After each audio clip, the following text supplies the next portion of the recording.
Good evening. Welcome, everybody. We're going to go ahead and start the meeting. We're going to start with the Pledge of Allegiance. The flag is up here.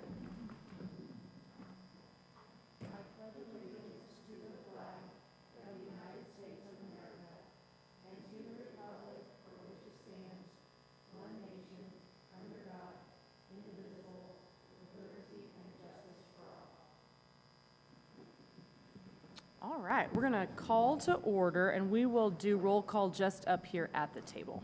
Sarah Darding. Christy Van Meter. Lauren Tace Miller. Sheila Meggers. Erica Price. Sarah Sanders. Rocky Busenitz. Christina Flaming. Rosa Cavazos. All right, next I need an approval of the agenda. So moved. Motion by Rosa. Second by Christy. All in favor? 7-0. We'll move on to the approval of the minutes of the May 5th, 2025 special board meeting. Motion by Christina. Second. Second by Rosa. All in favor? 7-0. We'll move on to the approval of the minutes of the May 5th, 2025 regular board meeting. So moved. Motion by Rosa, second by Christina. All in favor? 7-0. Next, we're going to move on to communications, district staff retirement recognition.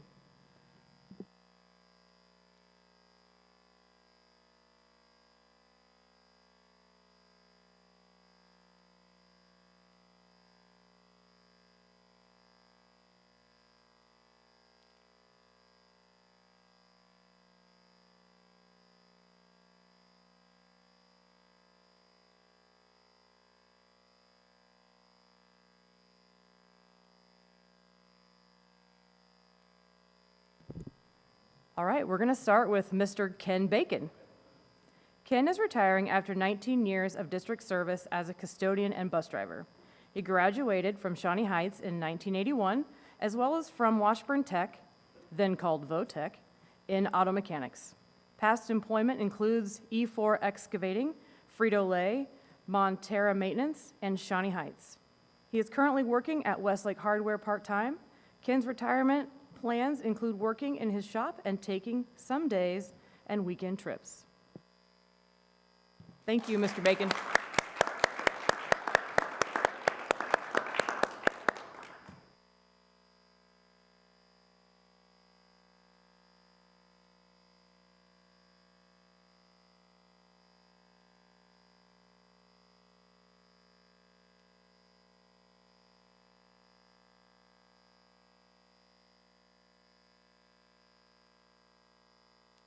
All right, next, Mr. Evan Evans. Evan Evans retires from Shawnee Heights with 10 years of district service. He was a bus driver and the district's pony driver, which entailed interoffice correspondence with district buildings. I don't believe Mr. Evans is here, but we're going to give him a round of applause.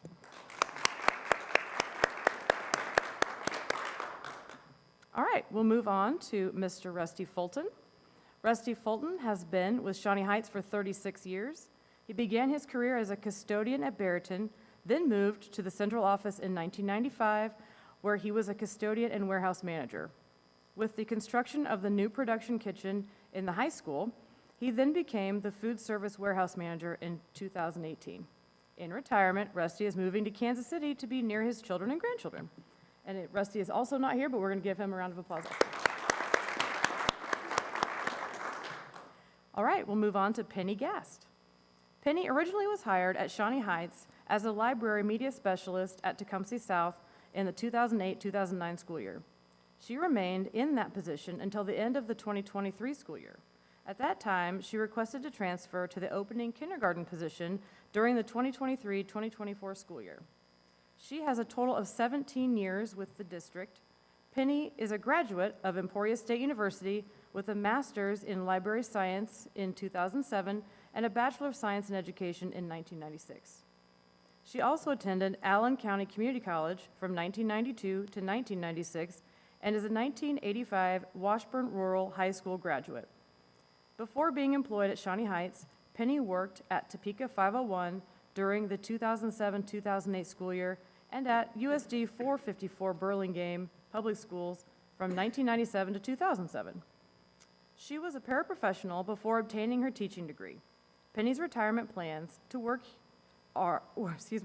are to work at her small business with her husband, the 785 Wood Shack LLC, located in Scranton, Kansas, where they make custom laser and CNC woodworking crafts as well as cremation urns for people and pets. Spending more time with her 4 grandchildren is also in her plans. Thank you, Mrs. Guest. Okay, we'll move on to Ms. Tressa McDyson. Tressa has worked for Shawnee Heights as a bus driver for 25 years. Tressa's retirement plans will be spending time with family, especially her grandchildren. Thank you, Ms. McDyson. All right, Ms. Stacy Natalie. Stacy Natalie retires from Shawnee Heights with 32 years of district service. Stacy has been employed at Tecumseh South Elementary her entire career. Thank you, Ms. Natalie. All right, we'll move on to Mr. Willie Owens. Willie Owens has been with Shawnee Heights for 10 years. He began as a substitute bus aide, then went full-time as a bus aide in the transportation department. Thank you, Mr. Owens.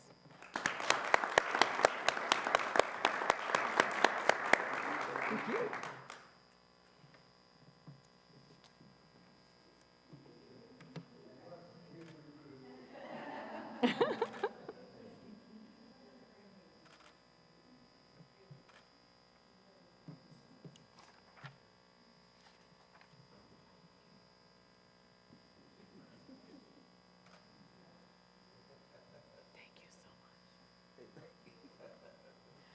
All right, we're going to move on to Ms. Pamela Wooten. Pamela began with the district in December of 2002. Her first 2 years of employment was split between Tecumseh North and Tecumseh South. She was then asked to move to the middle school, where she served in the baking department. After some time, she was asked to begin driving the food truck, delivering to the 910 and 1112 buildings. She continued this job until both high schools were combined. When the new production kitchen opened at the high school, she was asked to drive the truck full-time, which she did for 10 years, including delivering to Project Plus, Shez, and the middle school. Pam's next move took her full-time to the high school, serving a la carte, where she made alternate lunch options. In 2021, Pamela went full circle and was back at Tecumseh North, where she is the kitchen manager. In retirement, Pam will be a full-time grandparent, watching her granddaughter, who will begin kindergarten, as well as Pam's grandson, who attends Tecumseh North, where she plans to visit everyone often. Pam also looks forward to traveling to see family, as well as visiting her 6 other grandchildren and watching them grow up. Thank you, Ms. Wooten.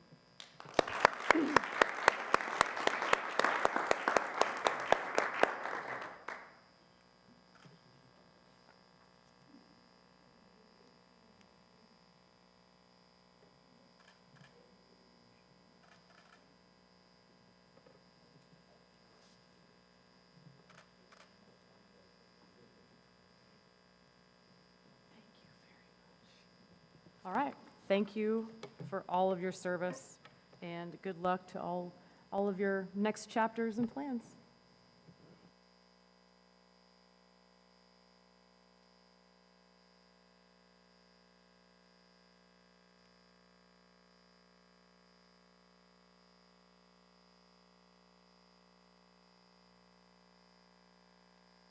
This is a great time. If you don't want to hang out at a board meeting, you're welcome to go.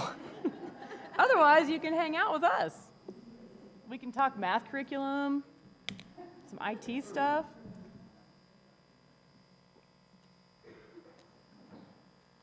Thank you all. Be careful. Yes. All right, we're going to move on to comments and concerns from patrons, which I see no one who wants to speak tonight. We'll move on to action items, business by consent. Need a motion. Motion by Erica. Second. Second by Sarah. All in favor? 7-0. We will move on to next page.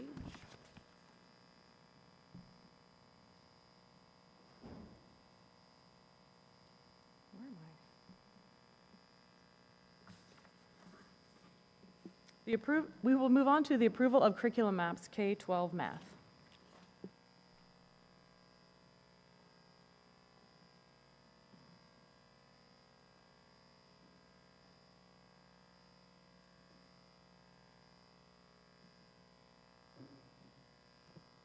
Good evening. We are back with our final round of curriculum maps. Woo-hoo! We have our math committee, and some of our members are here, but we wanted to take time to recognize all of the hard work that went into the maps that came to you this evening. So for our elementary math committee, for kindergarten, Ryan Matney, Shelley Orr, and Christy Spencer were our representatives.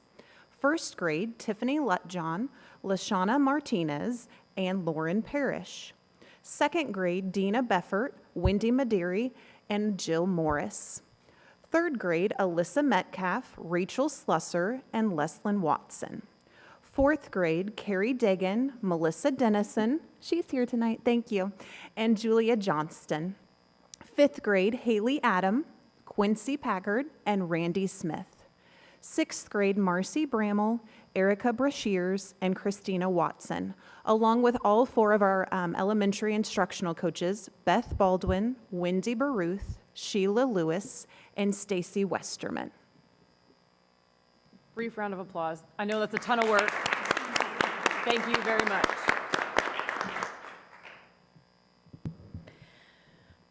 For our math department in 7th grade, they were represented by Marley Brown, Samantha Kearney, and Matt Kyle. In 8th grade, we had Gina Props, Annie Seal, and Samantha Tremblay, along with Rachel Wooten. In high school, we had Stacy Bailey, Kellen Griffin, Jenny Clam, Tracy Kutcher, Tyler Mandalay, Karen Montgomery, Evelyn Pontanel Green, Kurt Thomas, Kim Thompson, Tiffany Underwood, and Duncan Whitlock, under the guidance and expertise of Jody Medina and Shannon O'Connor. So thank you for that. As you will notice, just to kind of clarify, since this is a bigger committee, it's represented by, at the elementary level, 3 or 4 people throughout the buildings. They try to make sure that we have every grade represented and the buildings represented, and it has a pretty equal balance.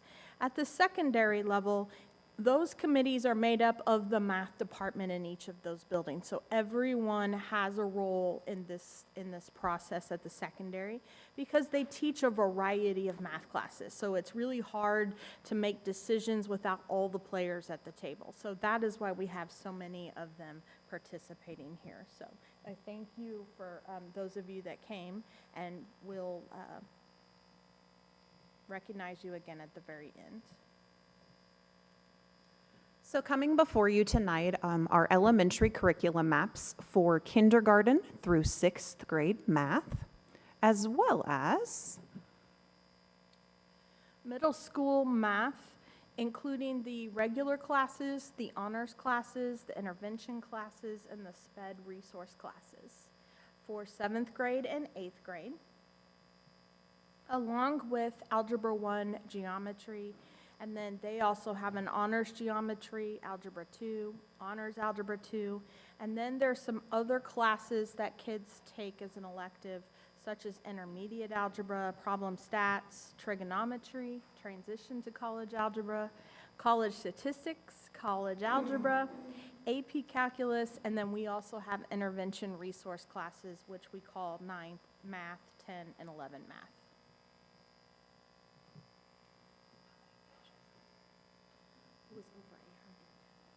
So we wanted to give a brief synopsis of your 800 pages of reading for those curriculum maps. I'll do my best to just keep it short and sweet. What we're going to look at is, please know the foundation for all of our curriculum maps are our Kansas state standards. So for kindergarten, here are some key topics or some key units or concepts, but this is in no means a comprehensive list of everything that our students will experience throughout the year. But I'm not even going to read all of this to you. I'm going to let you look at it and just highlight a couple, okay?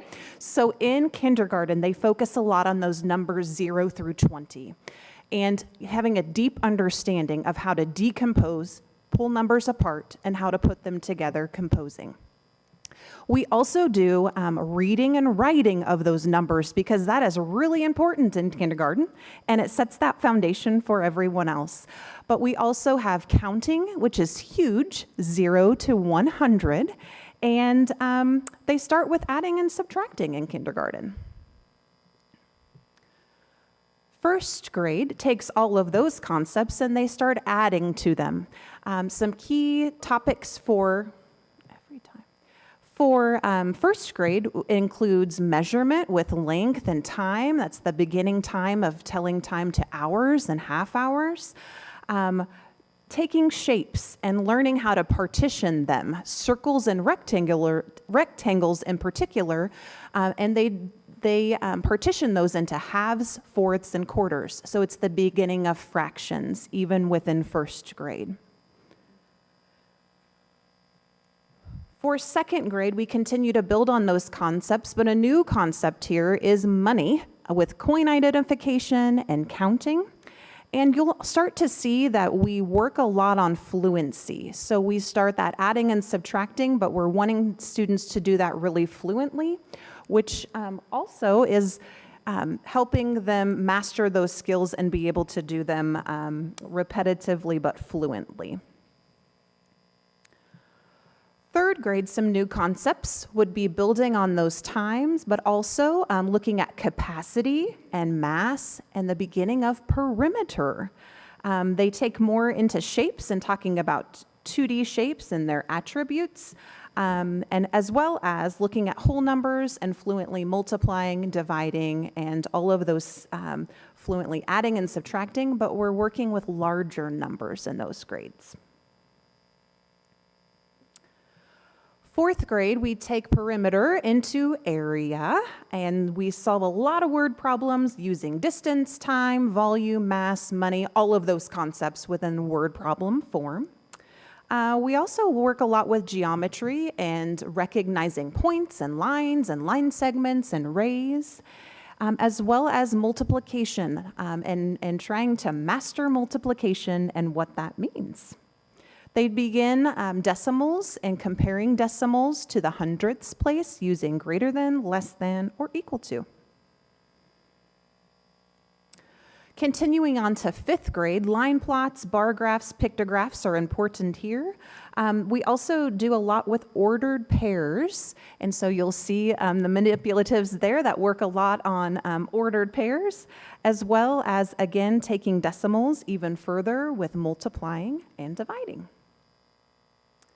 And then last but not least, for sixth grade, we do a lot with algebra and greatest common factor, least common multiples, writing and solving algebraic equations. We talk about ratio and rates, as well as fractions, decimals, and finding areas and surface areas and volume using things like nets that you see before you.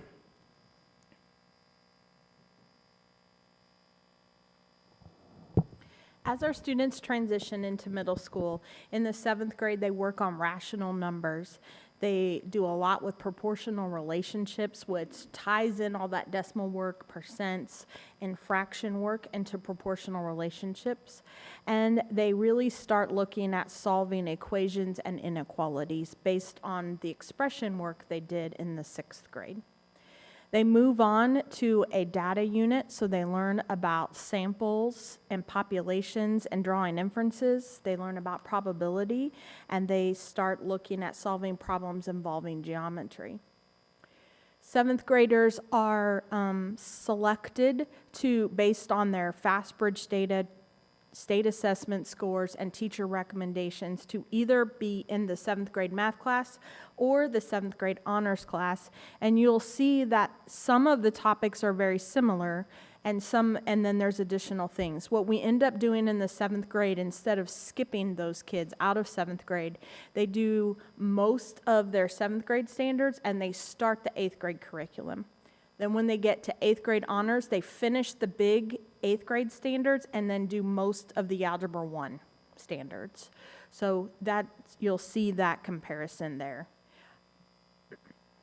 We also have a 7th grade mastery math class, and that class takes some of those same concepts, but really breaks it down for them. They do a lot of hands-on work with those concepts. They play games with those concepts. They just get more practice with that through IXL and some other experiences. And that helps them either before the concepts taught in their regular math class, during or after the concept is taught. So they get an extra dose of mathematics.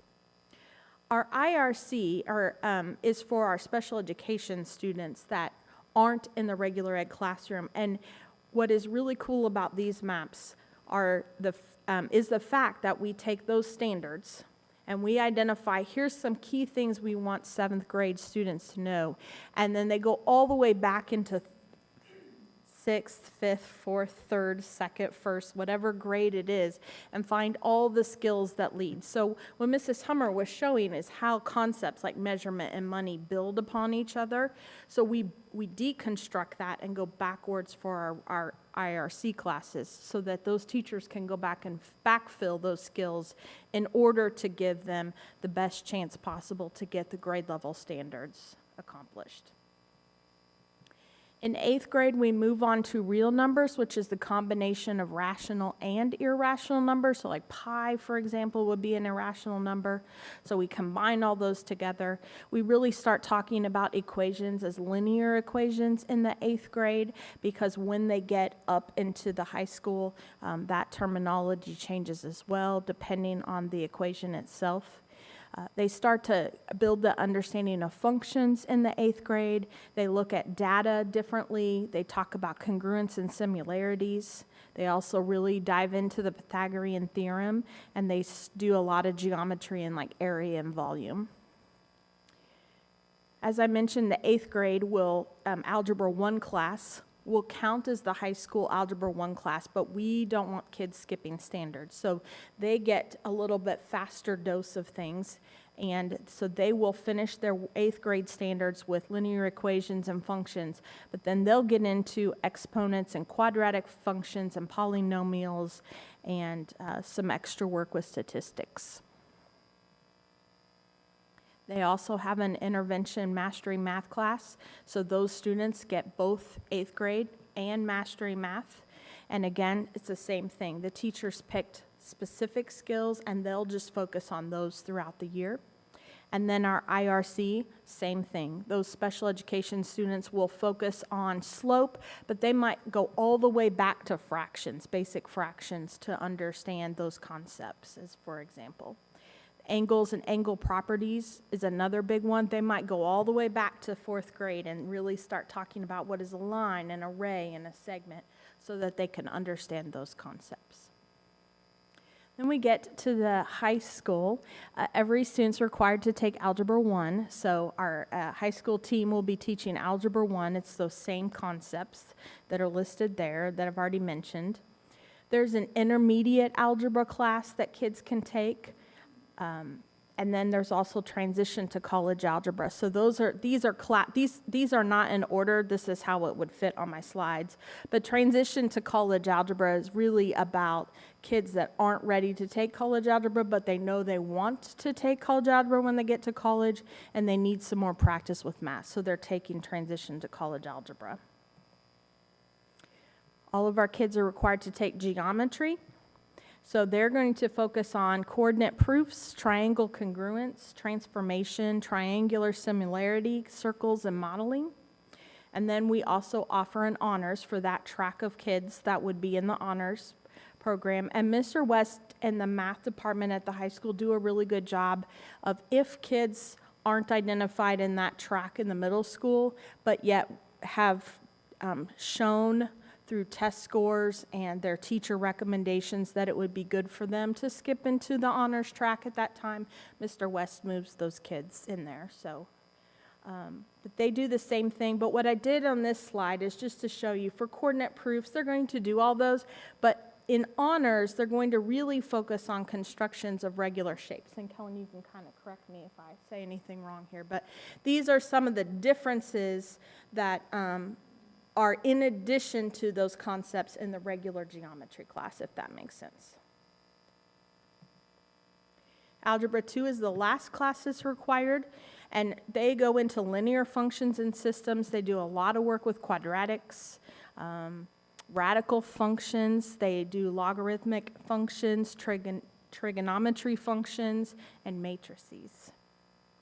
And so again, Algebra 2 does all of those, but they add additional 2 different units in addition to what the regular Algebra 2 class would do. We also offer for students that have taken all those classes and still want to continue on in their math career, we offer prob and stats class to them. And so they get a heavy dose in measures of central tendency, linear regressions, independent and dependent events, permutations, combinations, that kind of stuff, building that basic understanding of statistics. We offer trigonometry at the high school for students as an elective math class, and they do all kinds of things with angle measures, circular arcs, circular sectors, special triangles, all the trig functions, inverse of the trig functions, unit circles, and graphs. All kinds of formulas that they do, double angle, half angle, product sum. Quite the list in trig. And then college stats is another class that we offer, and you will see they go over the basic statistics vocabulary, and then they go through data collection techniques, again, measures of central tendency, properties for probability, and so forth. Students can also take college algebra, and I won't read all those for you, but again, it's a lot of the equations for functions, regressions for quadratics, interest formula, exponential growth and decay, all these extra concepts that they wouldn't have taken in the regular algebra classes. And lastly, we also offer AP Calculus. So kids get to work on limits and continuity differentiation, derivative rules, lots of mathematics there. So our kids get a real healthy dose of a lot of skills if they so choose to take all the extra classes that we offer. Our intervention classes for the high school are for our resource kids, and those are, we have one for the 9th grade, one for the 10th, and one for the 11th. And just as I mentioned in the middle school, they did a fantastic job. Rachel Wooten worked on the 7th grade and 8th grade maps, and Kim Thompson and Duncan Whitlock worked on the high school maps. And they took the biggest concepts and they built backwards all the way down. And so I feel phenomenal about the progress that they made, and I really think it's going to help our kids in moving forward. So with that is a synopsis of the 800 plus pages that made up our 30 curriculum maps. So we will stand for any questions, or our teachers can answer questions if we can't, or Shannon's here as well. So, Board members, any questions? Can you just remind me, are all of those classes year-long classes, or are any of those semester classes? some of the elective classes at the high school are semester classes, and some of them are year-long. Kellen, is that? Thank you. Any other questions? All right, thank you. So we need an approval of the curriculum maps K through 12 math. Motion by Lauren, second by Christy. All in favor? 7-0. All right, ladies, you're up again. Approve math curriculum resources. Math. Everybody just take a deep breath, because the figures you saw in front of you are pretty large, and we acknowledge that. It was important for us to share with you, we started with 9 different resources for our curriculum committees to vet. And with that, we needed to make sure that they were research-based, meaning they were in EdWorks or What Works Clearinghouse. And we needed to make sure that there was a healthy balance between conceptual understanding as well as the procedural pieces of math. And so our committees looked at those resources, they vetted them. And then in January, we were supposed to get together for this real large group of K through 12 teachers in one room making decisions for our district. But that weather got in our way. So elementary, we narrowed it down, and we had 3 different vendors come in to speak with a smaller subgroup in February. And then from there, we were able to come up with a decision. And it happened to match the decision that 9 through 12, or actually 7 through 12 had selected. So for the first time, since I've been in the district, I don't know, we have a K through 12 curriculum adoption that we would propose based on those maps that you just approved, and that is within Vision. This is really, even though that number seems large, remember this is a 6-year term, and it is very comparable. In fact, it's less money per year at the elementary level than we are currently paying for Eureka Squared, which is what we were piloting based on Eureka previously. So we have our K through 12 Envision. We also have professional development because we know our teachers need professional development in order to utilize those resources to their fullest capacity. And then we also have, do you want to talk about the other ones? Okay. Envision doesn't offer resources for those extra elective classes that I was talking to you about, the AP Calculus, Trig, Stats. So that team that the high school went through a couple of different vendors, and they found what will work best for each of those classes. So they are Pearson for 6 years for statistics. Cengage would be trigonometry for 6 years. And then Bedford, Freeman, and Worth is the calculus book. And those numbers vary, not necessarily because one's super cheap versus the others. It's the number of students that are in those classes cause us to have different price points for those books. And then the high school is ordering an additional book for the SPED classes that Dr. O'Brien will be paying for out of our SPED funds. So that is an additional support material that we're excited to add to that programming. What you do not see on this list would be SPED resources for elementary level, and that is purposeful in the fact that that subcommittee, we were not ready to make a decision because we haven't experienced Envision yet. So during this year, we will be utilizing special ed funds in order to get the supplement to Envision, which is Success Maker, utilize that in our elementary special ed classes, but that committee will get back together throughout the year and make sure it's what fits our needs versus pay for 6 years up front when we haven't had a chance to experience it yet. So know that might be coming, but we will gladly answer any questions you have, but we would recommend approval based on the approval of the math curriculum maps. Christina? Top line, middle box, it ends up with resource manuals and.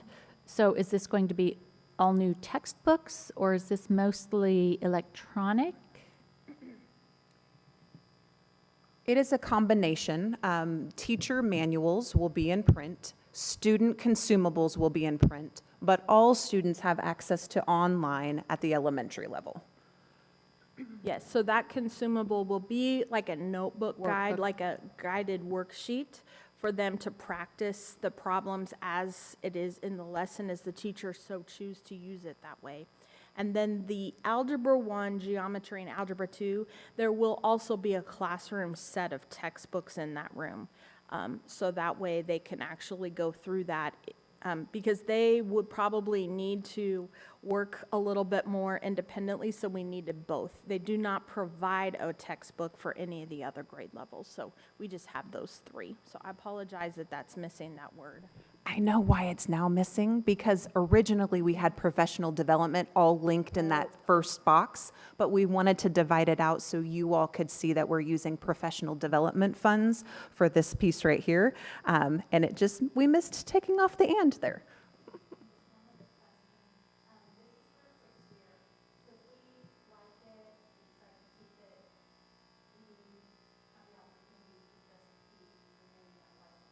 Yes.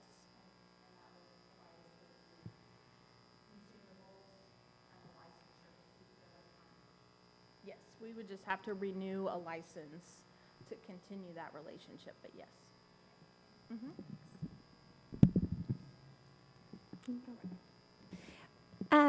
What type of, I don't know the right word to say, like overhead do we have for transitioning our staff from old curriculum to this new curriculum? Is like how many days of training do we offer, or is that a big transition for them? So this particular training is a 3-day training, and then and that will be spread out throughout the year. Our middle school and high school actually got a little bit of that training in April, just as anticipation, to make sure that that's still the direction we wanted to go and move forward with that. So we will be working on that all throughout the year. And then we will also be getting training for our coaches. They have asynchronous training that they have for all staff, but our coaches and us are going to look through that and kind of make recommendations so that the teachers can all be accessing that information. The high school, for example, it was a big thing that this connect to Canvas. And so there are training modules that our teachers can look through. So Shannon and Kellen and Tyler will be working through those to see what it is that we need to share with our staff. So we'll be doing that over the summer, looking through that, and then making that recommendation for August to start training. Am I remembering correctly, did we pilot Eureka for 2 years? We have had Eureka, how many years? Since 2017. Since 2017, but Eureka Squared was the Yeah. newer version. Okay. And so we have utilized that for the last 2 years at the elementary level. And it was one of the resources was one of those 9 that we started the vetting process with. So how does this one compare to that? Because I know I think it was just a couple of years ago, we switched over to Eureka Squared, because I know some teachers have commented about how they liked how it challenged the students a little bit more and was encouraging them. So how does this compare to Envision? Who better to hear from than an elementary teacher? Yeah, would love to hear it. Christina, you are welcome too.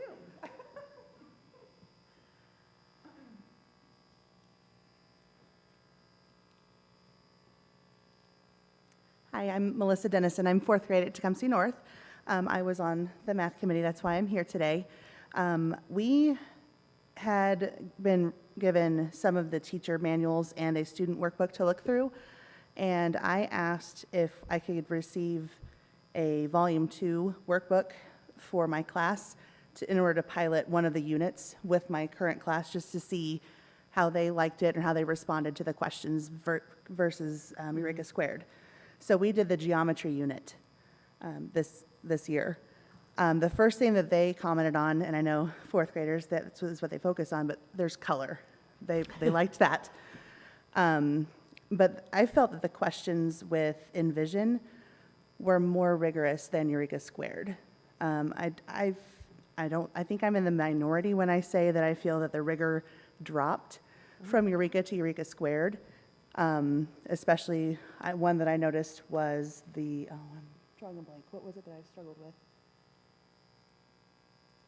I can't remember. There was one of the standards, and they didn't give them, it was line plots. Line plots. They didn't, they gave them all of the fractions already converted to the same common denominators, and they didn't have to find common denominators anymore. Whereas on the state assessment, they have to. Envision has that, and that was in this geometry unit. So my students, when I asked them before what their thoughts were, just looking through it before even teaching it. They said that they liked it better than what they had. And then I asked them at the end, after they even took the test, and they said that the test seemed harder, but they said that they felt like they were more prepared, and that they had, because they could look back and study with the entire packet, not just a study guide that I made based on what we had learned. They give them a practice test that looks similar to the actual test that they will take. So my class really enjoys it, and they're excited about it. That's great. Thank you so much. You're welcome. I I would just offer two extra things. Eureka Squared and Eureka both build on an initial concept. And so the problem evolves throughout the whole entire unit, which is great for a lot of that spiraling and building on the concept. But if I'm struggling with part C, D, E, F, G, H, I are hard. And so some students struggled with that, but it's, do they persevere through that? I mean, there's a lot of value in that, so I'm not belittling that at all. But that is one thing that is not in this particular resource. The other thing that we really liked, and a lot of the committee really liked, is Envision has a whole parent piece. So there is a guide and videos for parents from either, like just a synopsis of each unit down to each chapter in each lesson. So teachers can send that home to parents and say, hey, this week we're going to be doing X, Y, and Z, and here's more information for you as a parent. So we will be working on training teachers about how to access those resources. That's one of the things they'll get in that August PD at the elementary level, and our secondary teachers already got that. So it has a huge presence. The other thing that's here that is not in Eureka Squared currently is that all of this is accessible in other languages. So in the digital part, kids can get in and see the same thing in a different language. Their workbooks will still be in English, but they can see it all online in another language. So there's a lot of benefits that come with this that our current subscription to Eureka Squared do not provide us. And the parent resources then also come in the other languages? I can't speak to that for sure, but Okay. if not, we can put it in a Google Translate or something to get it. Well, just being able to see the Yes. students' work I in feel like in it their is, language but would be I'm only- helpful as well. I'm That's only fantastic. 80% sure on that, so. Okay. Any other questions, board members? Rosa? I don't have a question, but I just really appreciate the number of people that looked, and it seems really engaged themselves in making this decision.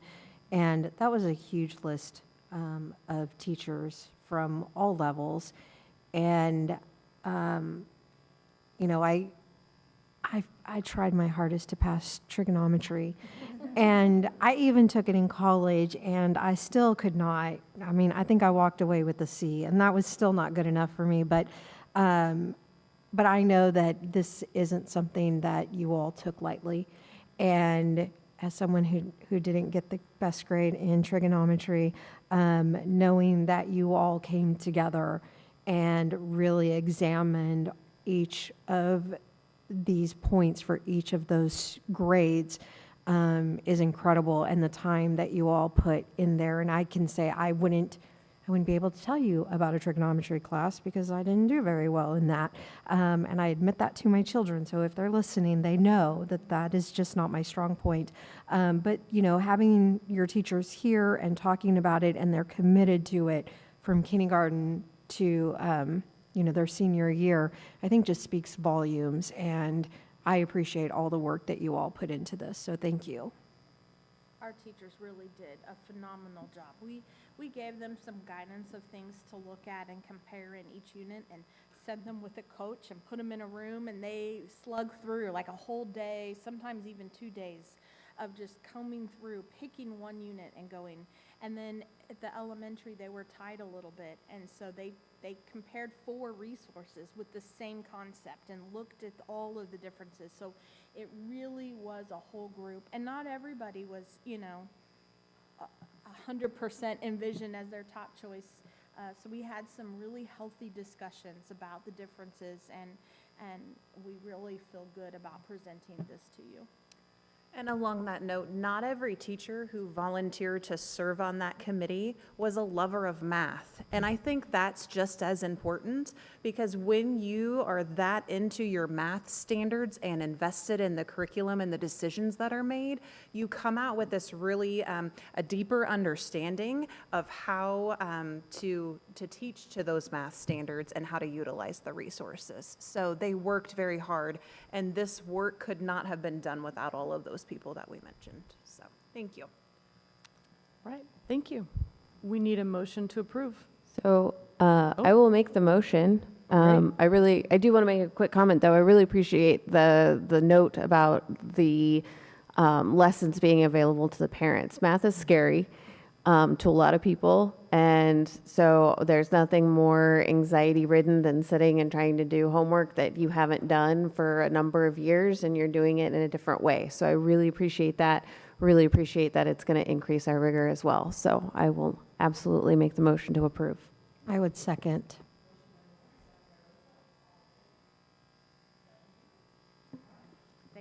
Can I get a high five, please? Like, good job. We feel really accomplished this year.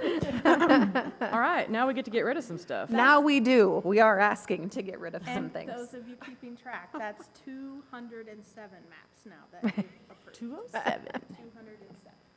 All right, we're going to move on to approve disposal of curriculum materials. So we have some outdated ELA materials that didn't make the cut the last time, Words Their Way, as well as some math materials. We have some Bridges mathematics, and we have some Eureka Squared materials. Not a lot, because we were trying to be very purposeful and good stewards of our money and not get a lot of extra. But we are asking for disposal, more of a recycling of these items. So we would ask your approval for that. All right, need a motion to approve? So moved. Motion by Rocky, Second. second by Rosa. All in favor? 7-0. Thank you. All right, we'll move on to approve VxRail and VMware licensing and support renewal.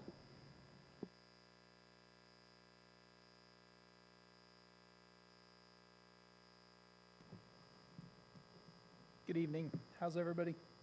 Great. So the VxRail is our hardware that houses all of our virtualization. So it's all of our servers, everything it takes to run the district is in there. It's up for our renewal for this year. Last year, about 2 years ago, VMware was sold and bought by Broadcom. They started changing licensing immediately. Last year, we were able to get in under that wire. We literally sent them the PO the day before they closed the ability to do perpetual licensing like we currently have. So we're looking to renew that for 1 year. They raised prices considerably, so we're going to look into some other options. I say we're going to. We've already started looking into some other options. We've spoke with a couple of vendors, and Broadcom is doing some stuff with the support and the licensing that will maybe allow us to keep VMware and get it back down to where we were.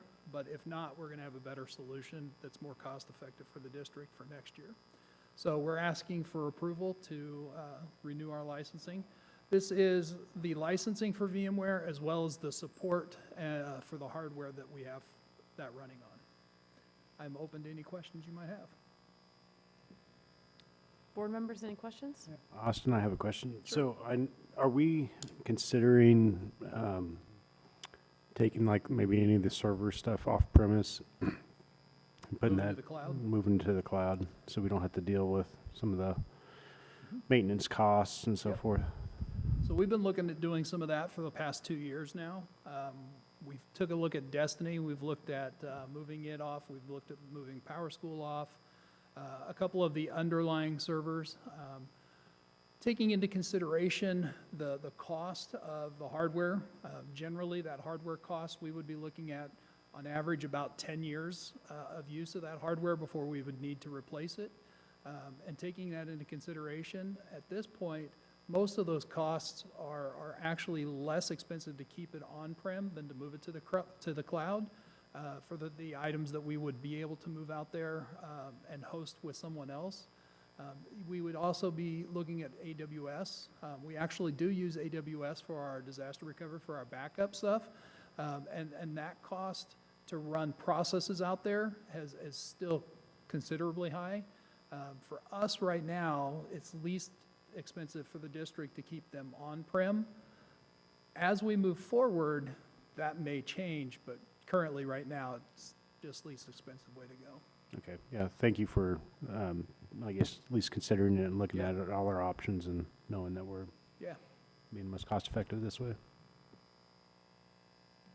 I apologize for my phone. You're all right. Children. All right, we need a motion to approve. Move. Second. Motion by Christina, second by Rocky. All in favor? 7-0. All right, you can hang out right there. We're going to move on to approve Dell hardware support renewal. So this is the hardware support for all of the rest of the data center equipment. This is going to be our backups, our video storage for all of our camera system, some data storage, so some of the local file storage that we keep on there for some of our business office stuff is on there. And this would be support for all of that hardware that's back there. We would ask that you approve it for 1 year in the same manner. We're looking at, is this going to be the best, most cost-effective way for us to do this? We're wanting to try to find something that maybe will work a little more cost-effective for the district, but still give us all the support and also the safety factor that we need with that. So I would be open to any questions anyone might have about it. Board members, any questions? This might be weird and in the weeds, so I'm sorry No, if it you're is. fine. So I know when we were talking about all the internet improvements and things like that, that Correct. there's that E-rate that we get Correct. reimbursement for. Are there negotiated rates or vendors that work with districts better that we are able to select from? So virtually everything that we purchase is on a state contract already. Okay. So it's Okay. state negotiated, and all of our stuff is bought off of the state contract. There are a couple other contracts that we buy off of from time to time for different hardware, but it varies as to which one's going to be the least expensive. But we also do put stuff out for bid. We'll be bringing some stuff to you, most likely it'll be next board meeting, that we just took out to quote from different vendors, right? I don't generally always listen to one vendor. I always try to spread out and see what's available, see what one vendor's going to give us for options. That way we're not tied into one specific vendor. And I always try to bring in some new vendors as well because, you know, things change in technology so much, it's the only way to do it. But yes, Okay. yeah. Thank you. Yep. Any other questions? Need a motion to approve? Motion by Sarah, second by Rosa. All in favor? 7-0. Thank you. Thank you. One more. Nope, Mrs. Darding. Yeah, this is Approve Skyward the, invoice. Excuse me, sorry. you guys approved the 3-year renewal with Skyward for our software for accounting and payroll and all that. This is just the second year of that. It's $33,305, and we recommend approval. Need a motion? Motion by Christie. Second by Christina. All in favor? 7-0. Thank you. We'll move on to approval of LEA assurances. Dr. O'Brien?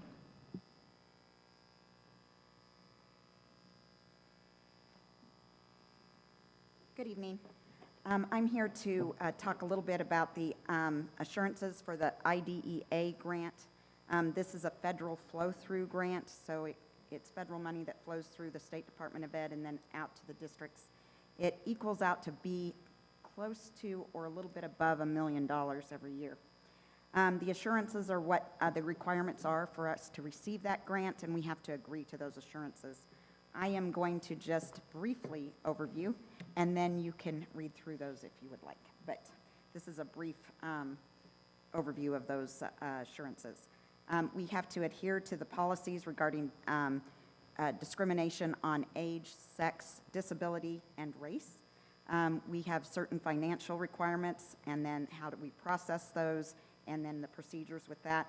We have reporting requirements that we need to abide by, and what those processes and procedures look like when we turn those over to the state so that they can then report to the federal government. It's required that we use the funds for a purpose to supplement for our students with disability rather than supplant. And the last thing is a little different. We have to agree to purchase instructional materials that can be made accessible for students with visual impairments. It also has a section in there for private schools and for charter schools, but we do not have either one of those programs within our district boundaries. So that's about it. It was a nice little summary. Any questions for me? All right. Thank you. I'd move approval. Motion by Lauren, second by Christie. All in favor? 7-0. We'll move on to discussion items. Superintendent's report. Good evening. Yesterday, we celebrated graduation. That was fun to see. We had a great turnout of parents, students, and we had every single board member there. So it was just a fun celebration, probably one of my favorite events of the year. So thanks to everyone that came out and made that a special event, and congratulations once again to the class of 2025. That's quite an accomplishment. We are down to the last week of school for students, so 3 more days to be exact. So staff are working hard to finish up the year strong and just prepare for a smooth transition into summer. And then speaking of summer, we have summer programs beginning right after Memorial Day. So we have a variety of enrichment, intervention, and just extracurricular activities going on during the summer. And then one last thing to just keep an eye out for, we have a summer newsletter coming shortly after school's out. It will include information on fall enrollment, summer activities, and summer camps. And I'm happy to answer questions, but first I just want to say to families, staff, thank you for your continued support and partnership as we close out a successful year. We appreciate it. All right. Questions and comments from board members? I just wanted to apologize for ducking out of the graduation a little early. My son graduated from college, so I jetted out a little early so I could see him graduate, so I apologize. All right. Anybody else? Marissa? I just want to say thanks to Mrs. Monholland and everyone who helped put graduation together. The music was phenomenal. I forget that they change every year or every other year. It's band and then orchestra and band. I was like, I didn't remember that, but I remembered hearing the bass drums, and I was like, wow, that sounds amazing. But I think everyone did a fantastic job. Great job with Night of the Stars tonight. That was a lot of fun. And I just, seeing the math curriculum and it's 207, 214.